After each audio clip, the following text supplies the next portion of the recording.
Welcome to the city of Memphis. Throughout all ancient Egyptian periods, cities had one thing in common. They were situated along the Nile's shores. Cities were often designated for government or for worship.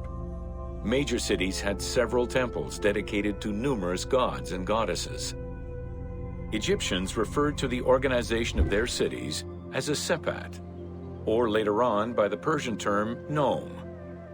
There were 20 sepat in Lower Egypt and 22 in Upper Egypt. The capital city of ancient Egypt changed many times over the periods.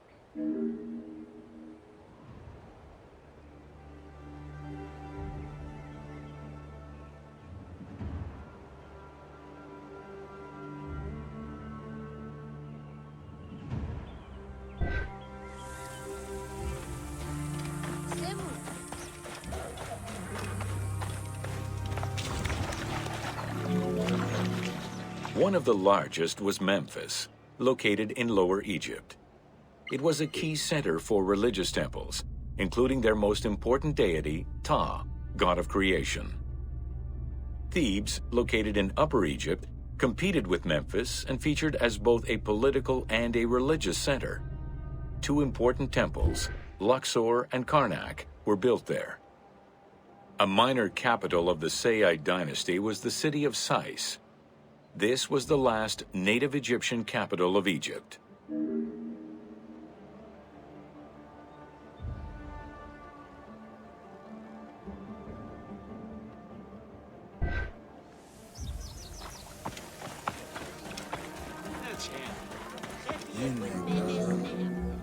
During the Third Dynasty, under Pharaoh Djoser, Memphis became the first religious and administrative capital of Egypt.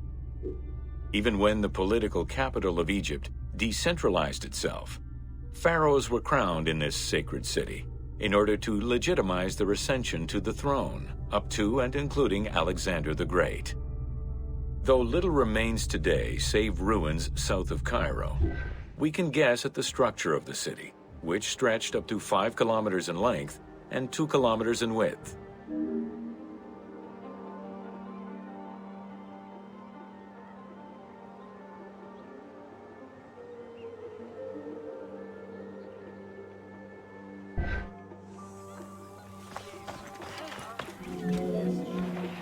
Memphis was also referred to as the City with 100 Doors, or the White Walls.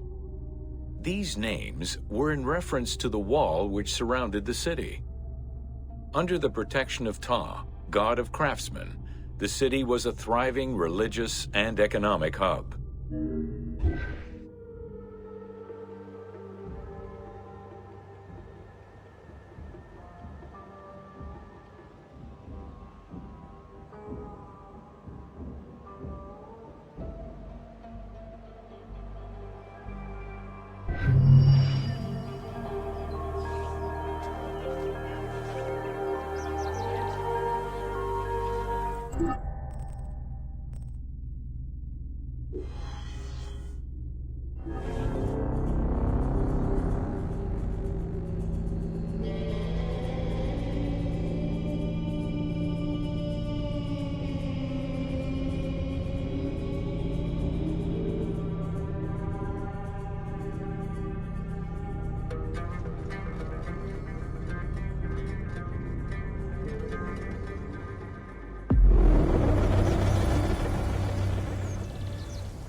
Welcome to Rediscovering Egypt.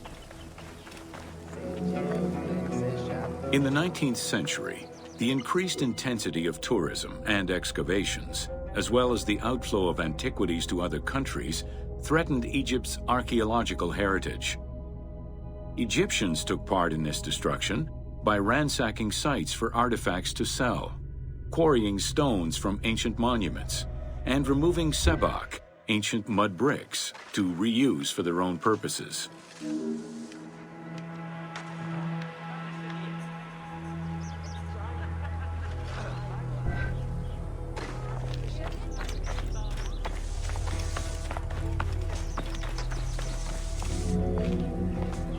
major step in conserving Egypt's heritage was taken in 1858, when the Viceroy of Egypt created the Antiquities Service. Supported by a team of foreign scholars, Auguste Mariette exerted an iron grip on the service. He carried out his work across Egypt and into Nubia, intervening on almost every major site. Aware of the necessity of keeping unearthed artifacts in Egypt, Mariette requested a museum be created for that purpose in 1858. This museum was the ancestor of the Egyptian Museum.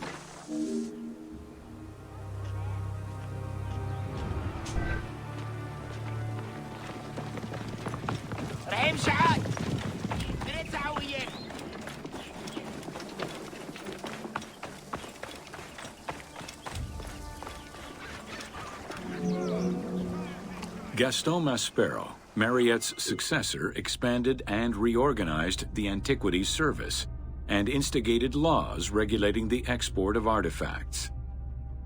French scholars ran the service until it passed into Egyptian hands in the 1950s.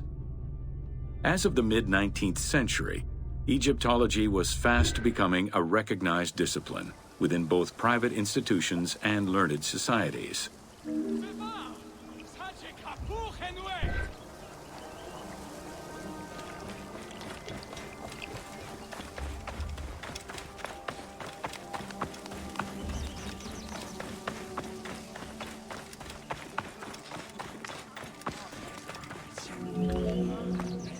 A French architect, archaeologist, and former researcher, Jean-Claude Golvin, now specializes in the artistic reconstruction of ancient cities and monuments.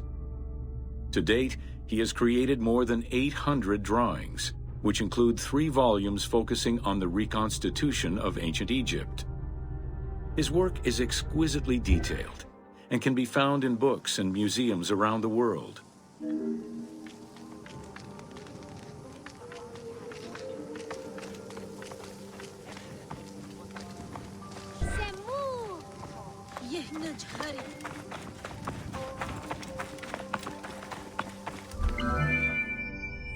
The team was thrilled to collaborate with Jean-Claude Golvin in order to recreate Egypt for the game. In the 19 exclusive watercolors he created for the team, Golvin used scientific data as the base, and then extrapolated to provide a full interpretation of various locations and monuments in ancient Egypt. Both early sketches and fully rendered images were then used by the team as references while building the world of Assassin's Creed Origins.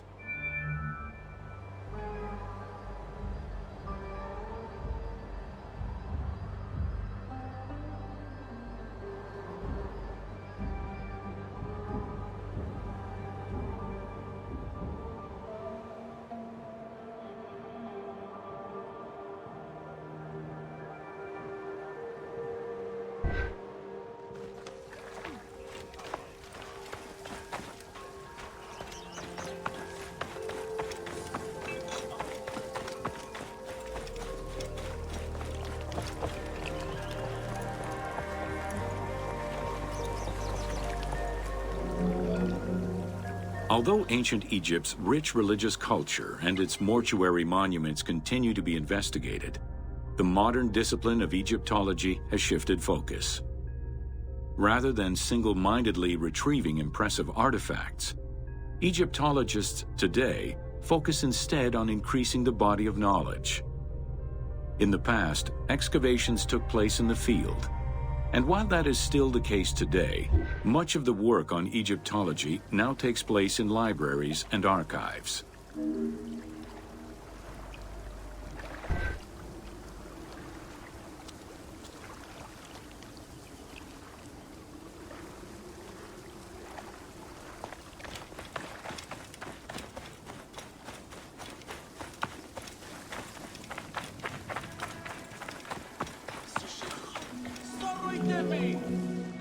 Today, archaeology in Egypt relies on an interdisciplinary approach, where traditional Egyptologists are helped by a wide spectrum of scientists from other disciplines and new, non-invasive techniques. GPS data, satellite imaging, and ground-penetrating radar allow archaeologists to gain a sense of what lies underneath the ground before excavating.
Αφουγκράσουμε καλώς. Έντα δε ημί. Χέρι. Ανήρετε και γινώνα κήκουν. Άνθρωπε, έντα δε ήστι. Απάντησον μη. Ευδαιμονείς όταν. Και γιγνωνήν γαρ πάση αξιωμάτεου τούτου δυνάμει. Καλέομεν μον γεσεμνοτά του γιγνέστε αυτόν. Αν θεον φερόμενοι τεπικουρέιν αυτόν.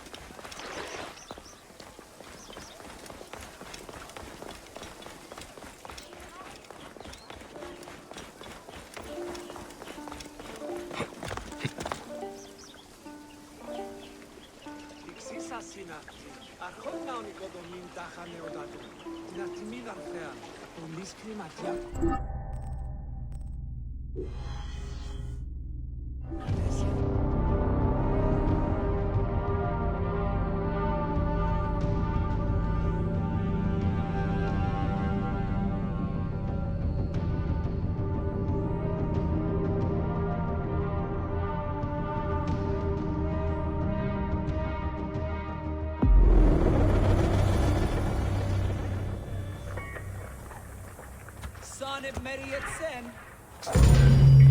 Welcome to Natron.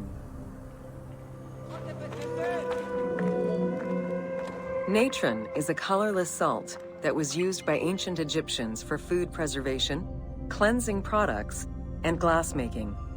It was also used in the mummification process.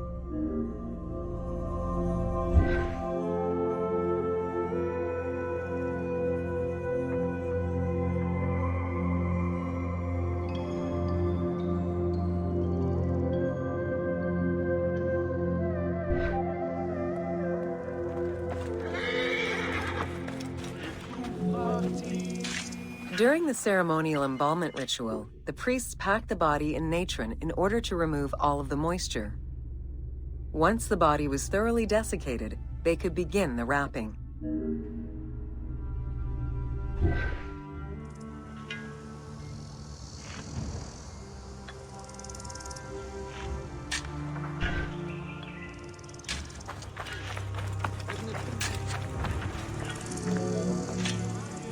Natron was mined in Wadi Natron. The main mining methods involved either cutting slices out of the lake bed when it was dry, or raking through mineral-saturated water to gather the mineral salts during the floods.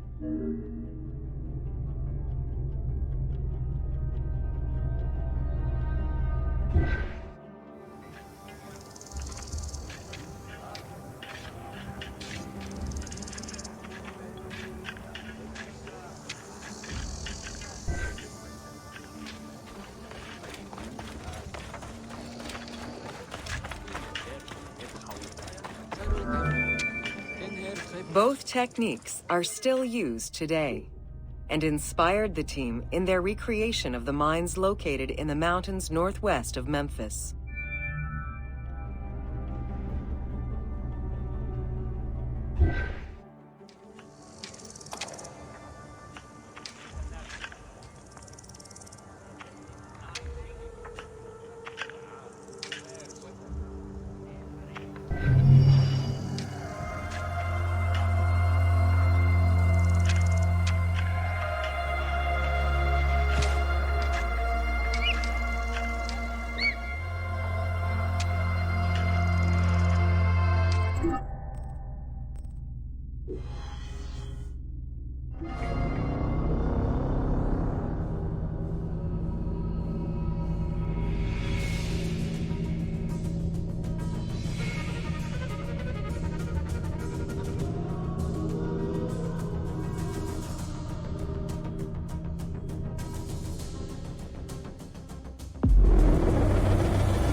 Welcome to Fauna of Ancient Egypt.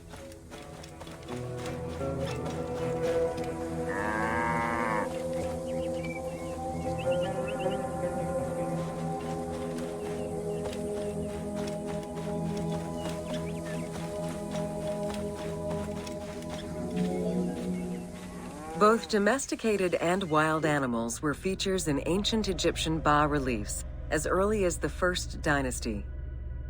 While the variety of wildlife served as a reliable food source, it also influenced both culture and mythology.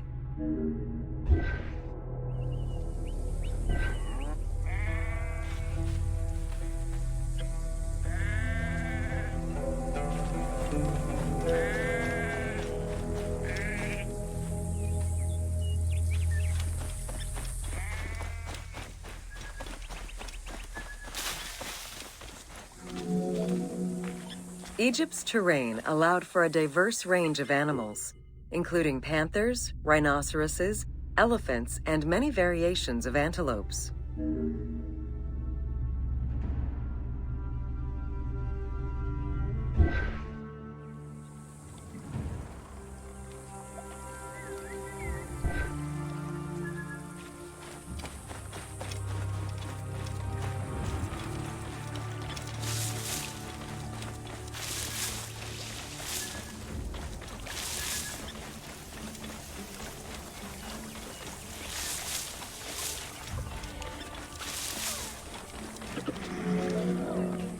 The Nile was home to many species of fish, along with hippopotami and crocodiles.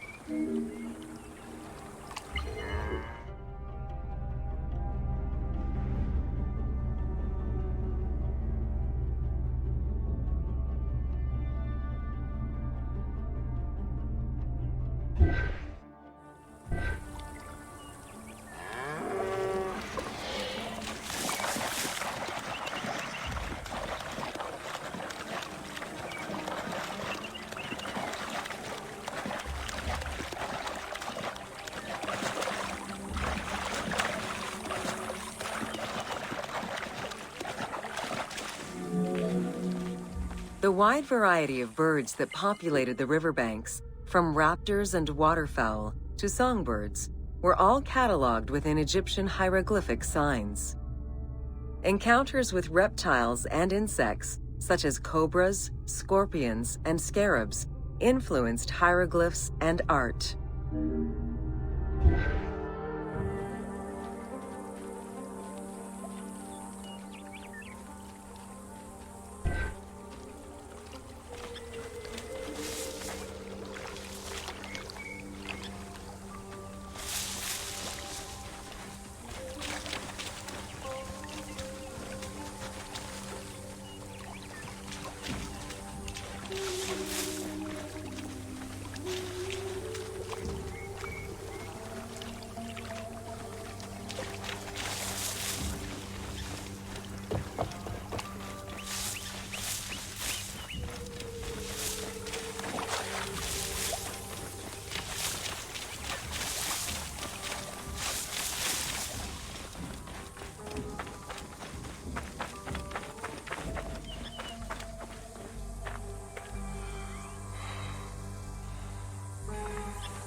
While all animals had sacred meanings, lions in particular represented power and royalty to ancient Egyptians. They were so prized by pharaohs that they were hunted to extinction within Egypt.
Welcome to Flora of Ancient Egypt.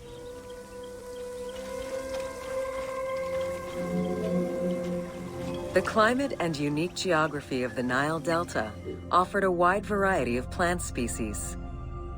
Many of these plants served as sustenance for ancient Egyptians and as crops for trade.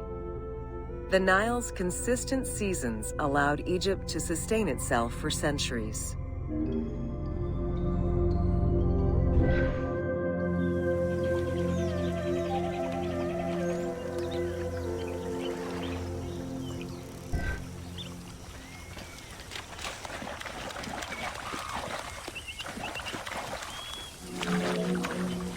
Possibly the most useful of the plants was the papyrus. This tall sedge plant grew in abundance along the water's edge of the Nile. Commonly known for its use as paper, the ancient Egyptians found many other functions for it, including rope, sandals, and mats. Papyriform boats made from the plant are seen in paintings and reliefs, and were used in ritualistic ceremonies.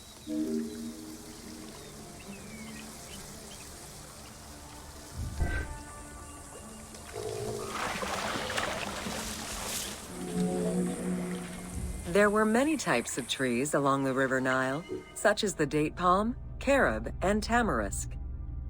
The earliest fruit tree cultivated was the fig tree, followed by apple, pomegranate, and eventually olive trees during the era of the New Kingdom.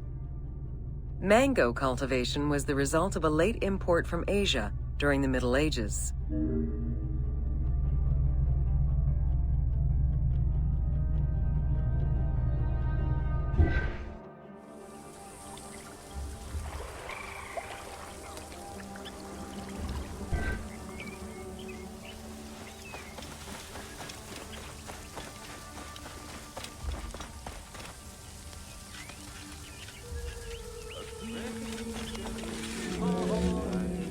Some trees were associated with gods, such as the acacia with Horus.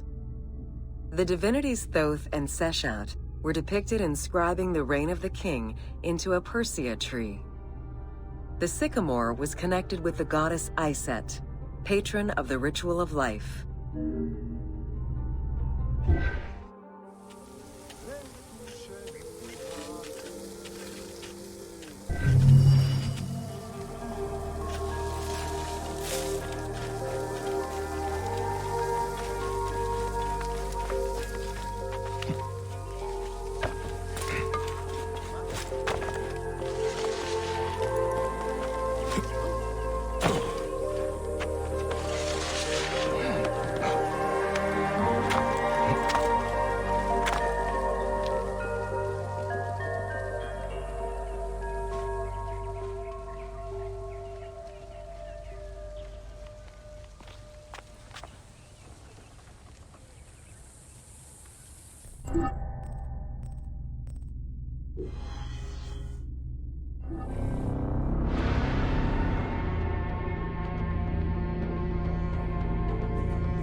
Welcome to Ancient Egyptian Hieroglyphs. Hieroglyphics were used as sacred writing, appearing on monuments, statues, and sacred papyrus texts. The earliest symbols that resemble hieroglyphs were on pottery dating back to 4000 BCE. This stylized form of signs and drawings was the only writing used from its ancient origins to the end of pharaonic history. Ancient Egyptians referred to hieroglyphs as the writing of the gods.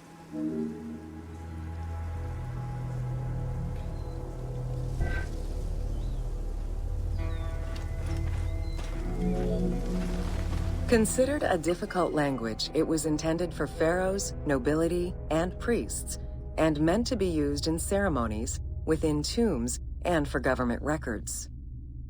Since few Egyptians were able to read the ancient hieroglyphs, the mythological aura around the language was persistent, even in their own culture.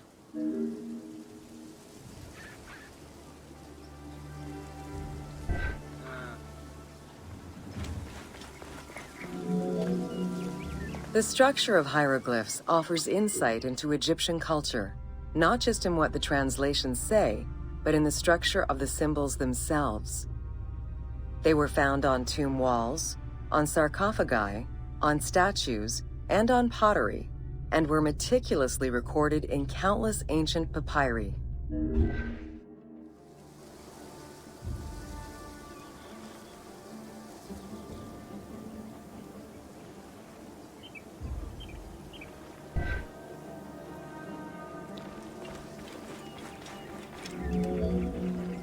In many temples, priests would perform rituals and daily offerings. These were accompanied by hieroglyphs used as spells. In tomb paintings, the hieroglyphs are represented with formulas to recite. These spoken words were meant to be spells which would allow the deceased to benefit from the offerings for all eternity. Spells and offerings were also written for the living, to enhance medicines and cure illnesses.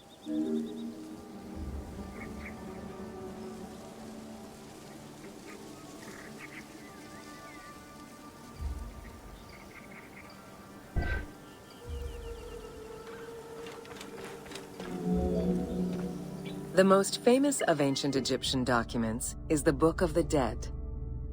Written in hieroglyphs and hieratic texts, it depicts important spells and rituals. These spells were intended to ensure a smooth transition from life to death and allow the deceased to safely navigate the perils of the afterlife.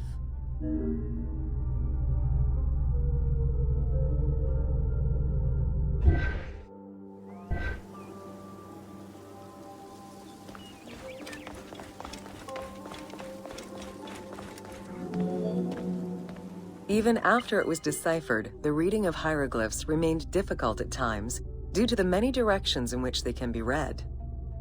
Depending on the orientation of the signs, hieroglyphs can be read left to right to left, horizontally or vertically, though never bottom to top.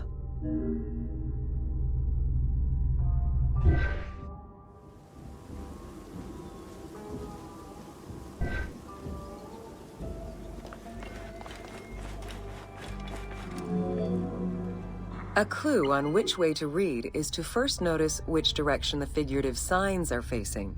If a pictogram is looking to the right, then the reader is meant to start from the right and read towards the figure.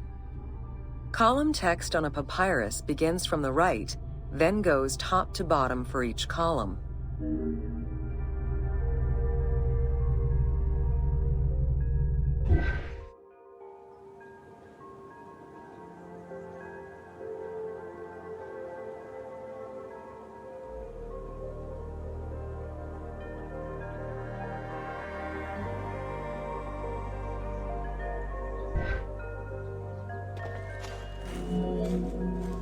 Text written on tomb walls resembles the structure of a page from a comic book. The text can be placed in front, behind, or above the character, and its symbols look in the same direction as the character. Another clue is that the name of a god or hieroglyphs meaning gods or kings are always written before the descriptive text.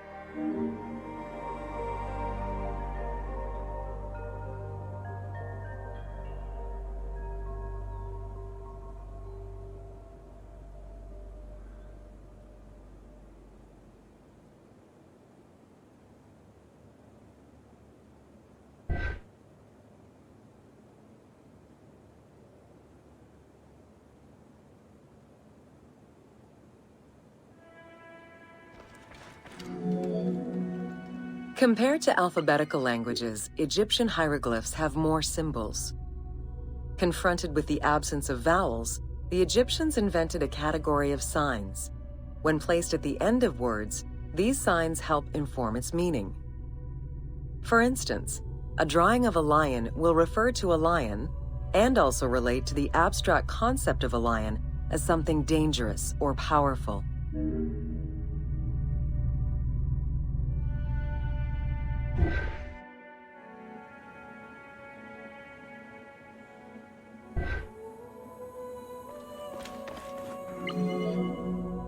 Middle Egyptian hieroglyphs contained a little more than 700 signs.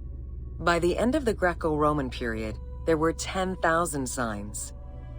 Egyptologist Sir Alan Gardner created a list classifying common hieroglyphic signs and their variants.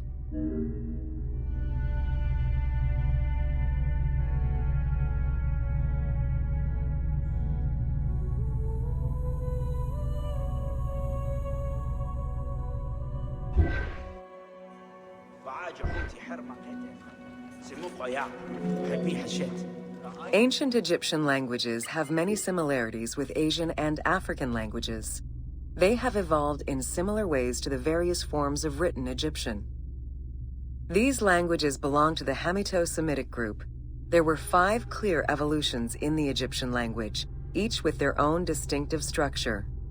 These languages are known as Old Egyptian, Middle Egyptian, Late Egyptian, Demotic, and Coptic. Coptic is the only living language that allows linguists to define the vowel structure and to distinguish different dialects.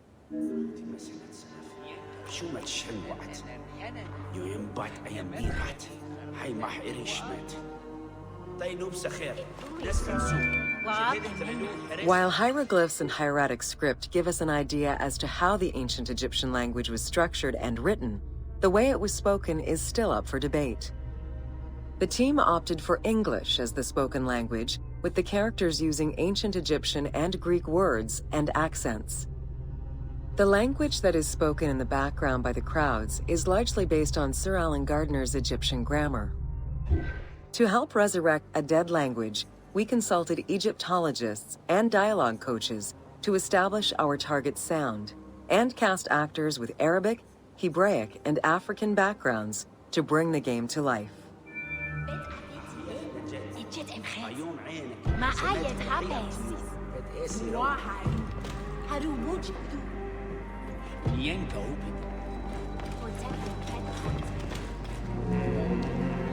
After Alexander the Great's arrival in Egypt and the establishment of his reign, Greek became the language used by the governing bodies. The inability to read hieroglyphs caused resentment among the Greek population. It's from this tension that the Rosetta Stone was created.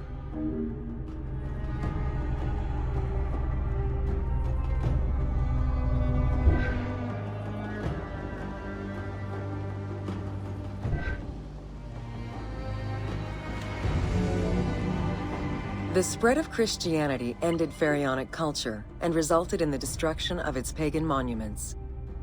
This also marked the end of hieroglyphic writing and understanding.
Welcome to Jean-François Champollion.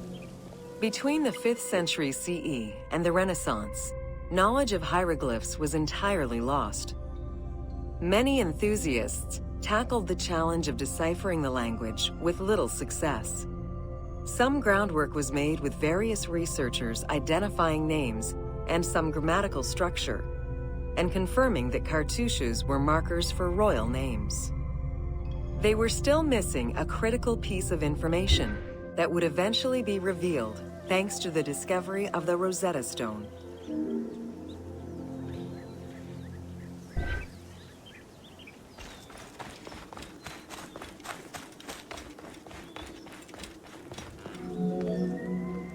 The Rosetta Stone was found in 1799 by Bouchard, a soldier in Napoleon's army. The stela dates from 196 BCE, written in ancient Egyptian and Greek with 3 scripts: hieroglyphics, Demotic, and Greek alphabet. Following the defeat of Napoleon Bonaparte in 1801, the English took possession of the stone. It has been at the British Museum since 1802 and remains the most visited object of the museum to date.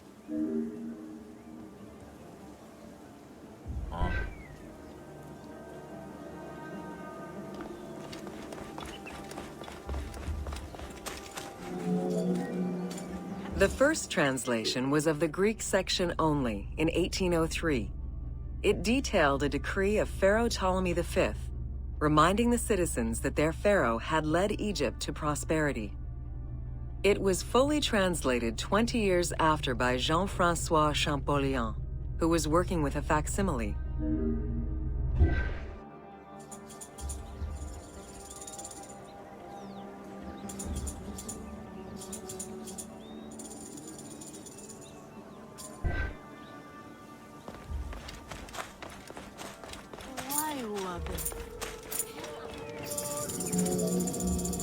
Through his studies of the stone, Champollion was able to make a critical observation that would unlock the whole mystery: that hieroglyphics were not only ideograms, but also phonograms.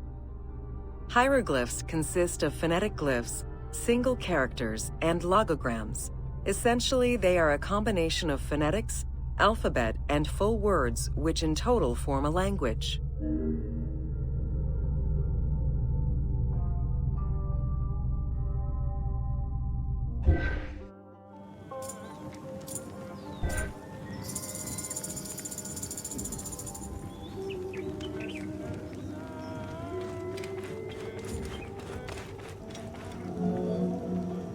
While studying the stone, Champollion realized that there was a difference in the number of hieroglyphic characters in relation to the number of Greek characters for the same word.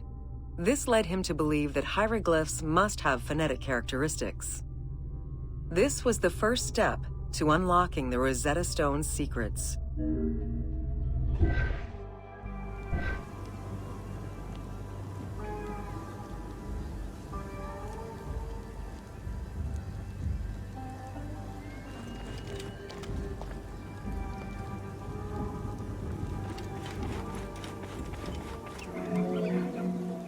To prove this theory, Champollion began identifying Egyptian rulers' names and then compared their phonetic pronunciation to the Greek version. For example, Cheops had been the Greek name given by ancient chroniclers to the owner of the Great Pyramid, Khufu.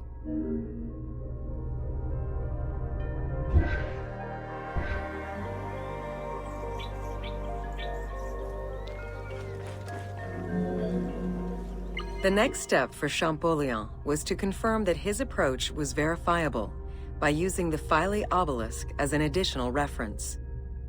Engraved in the obelisk are 2 inscriptions in Egyptian hieroglyphs and Greek. Once he confirmed the names of Ptolemy and Cleopatra within these texts and confirmed the same phonetic patterns as on the Rosetta Stone, Champollion knew he was on the right track.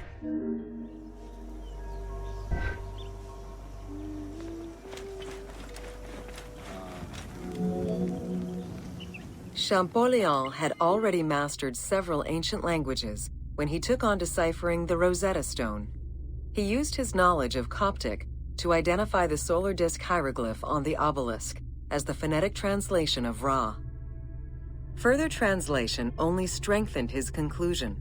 Egyptian hieroglyphs encompass the alphabet in both phonetics and determinative ways, which means that the symbol represents the word itself.